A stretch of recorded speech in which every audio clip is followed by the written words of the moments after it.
Hey everyone, back with me again in this channel. On today's video, I'm gonna give you a tutorial on how to extend video durations in CapCut.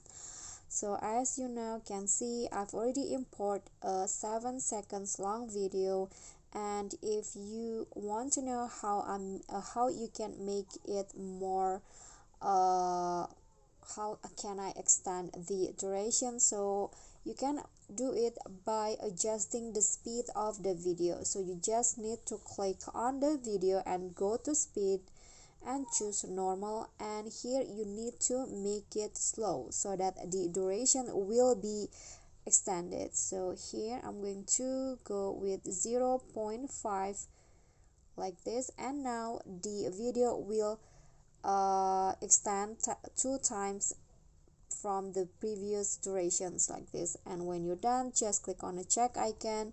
Now the video is 15 seconds, sorry.